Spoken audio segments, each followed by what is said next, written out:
During Suicide Prevention Month, the Department of Veterans Affairs aims to shine a light on its 300 vet centers that provide an array of support for our nation's heroes. Joining us to explain is Michael Fisher, Chief Officer of Veterans Health Administration's Readjustment Counseling Service. Welcome, Michael. Thank you. Yeah, so Michael, can you tell us and explain what is a vet center?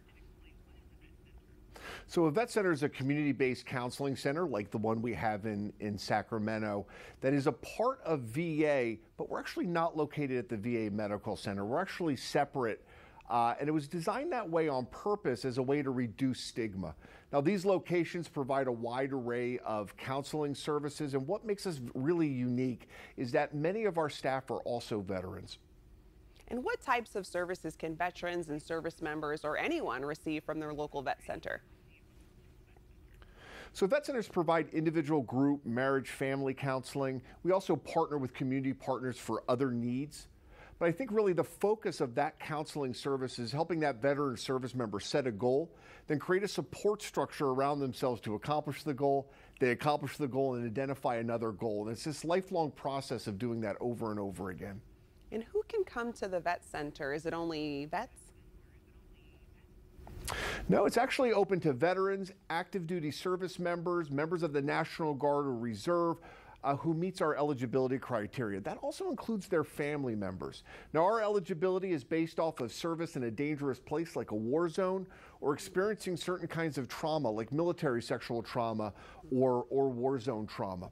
Now, what is also unique about us is that veteran, that service member doesn't have to enroll in VHA healthcare. They do not have to have service connection. We don't charge for our services. Everything was actually prepaid by military service.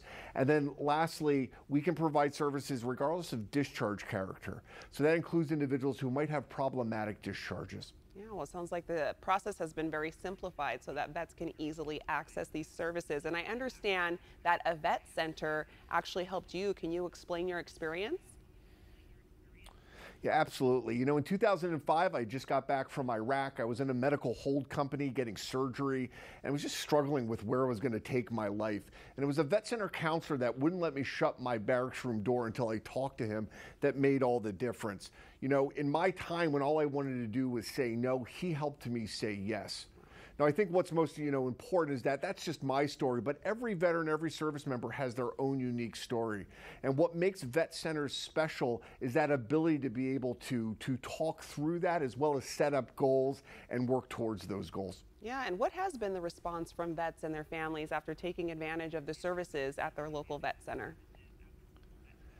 You know, this is something that we're very proud of. Our customer feedback or our customer satisfaction today from all of those that respond, 93% say that vet centers have been able to improve, or they trust vet centers to improve the quality of their life. Oh, wow, that is great. Michael, thank you so much for joining us this morning to tell us about that. And make sure to check out the local vet center like you mentioned in Sacramento. For more information, visit vetcenter.va.gov.